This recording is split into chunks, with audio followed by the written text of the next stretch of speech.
Rome. Une ville imprégnée d'histoire, où les murmures des empereurs et des papes résonnent encore. Mais peu d'événements retiennent la ville, et même le monde, dans un silence aussi captivé que la vue de la fumée s'élevant de la cheminée de la chapelle Sixtine. Ce signal ancestral, mélange de simplicité et de théâtralité, annonce le résultat du conclave papal. Le monde entier regarde, retenant son souffle, attendant de voir quelle couleur émergera.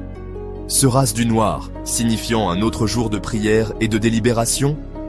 Ou sera-ce du blanc, annonçant l'élection d'un nouveau pontife, un nouveau berger pour les 1,3 milliard de catholiques du monde? L'attente est palpable, une expérience partagée qui transcende les frontières géographiques et les différences culturelles. À l'ère de la communication instantanée et de la saturation numérique, la fumée du conclave offre un puissant rappel d'un monde qui évolue à un rythme différent, un monde où la tradition et le rituel règnent encore en maître. La tradition d'utiliser la fumée pour signaler l'issue d'un conclave papal n'est pas aussi ancienne qu'on pourrait le penser.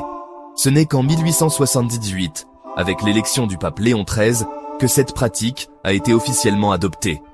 Auparavant, la nouvelle d'une élection papale était communiquée par divers moyens, souvent voilés de secrets et de confusion. Parfois, c'était le son des cloches, des sons sourds résonnant à travers la ville, qui alertaient la population d'une décision. D'autres fois, c'était la propagation de rumeurs, chuchotées d'oreille à oreille, qui transmettaient la nouvelle. L'introduction des signaux de fumée a apporté un nouveau niveau de clarté et d'efficacité au processus. C'était une solution simple mais efficace, un langage visuel compréhensible par tous.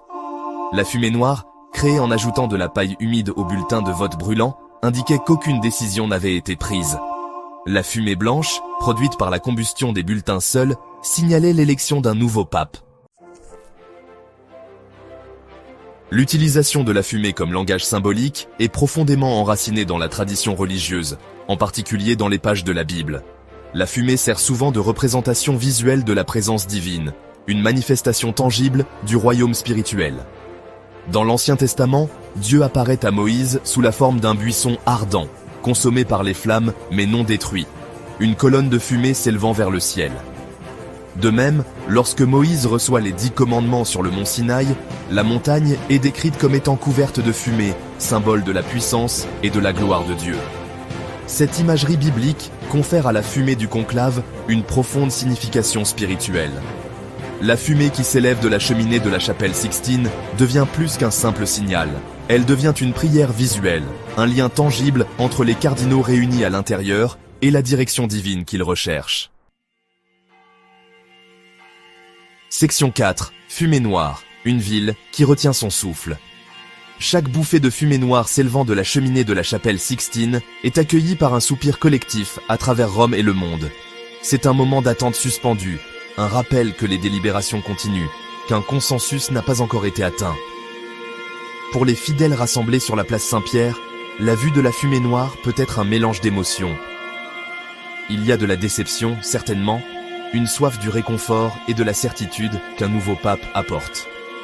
Mais il y a aussi la compréhension que choisir un nouveau pape n'est pas une affaire à précipiter. C'est une décision d'une importance immense, une décision qui façonnera la direction de l'Église catholique pour les années à venir. Section 5. Fumée blanche, éruption de joie.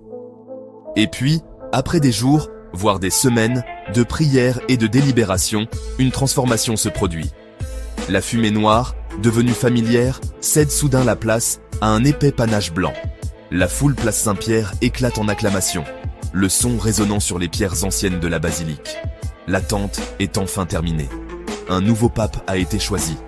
Les cloches de Saint-Pierre se mettent à sonner, une joyeuse symphonie qui annonce la nouvelle à la ville et au monde. La fumée blanche est un symbole d'unité, un signe que les cardinaux, guidés par le Saint-Esprit, sont parvenus à un consensus. C'est un moment de joie profonde et de célébration, un moment pour les fidèles de se rassembler et d'accueillir leur nouveau chef spirituel. Section 6. Un rituel ancien dans un monde moderne. Dans le monde d'aujourd'hui, saturé d'informations et rythmé par le progrès technologique incessant, la fumée du conclave apparaît comme une puissante anomalie. C'est une tradition qui est restée pratiquement inchangée depuis plus d'un siècle, un rituel silencieux qui continue de captiver l'attention du monde entier. Pourquoi cette pratique ancienne exerce-t-elle encore une telle influence? Peut-être est-ce la simplicité du signal lui-même, le contraste saisissant du noir et du blanc contre le ciel romain.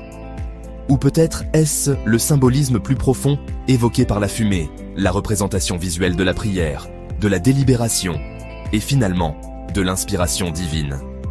Quelle que soit la raison, la fumée du conclave nous rappelle avec force que même dans notre monde moderne et bruyant, il existe encore des moments d'attente silencieuse, d'expériences partagées, qui transcendent les frontières de la langue, de la culture et du temps. Et vous, que faites-vous pendant que la fumée monte? Priez-vous? Espérez-vous? Regardez-vous le ciel? L'Église continue d'avancer. Dans la fumée blanche, un homme est appelé. Et dans le silence, le Saint-Esprit. Abonnez-vous à la chaîne pour plus de contenu éducatif et spirituel.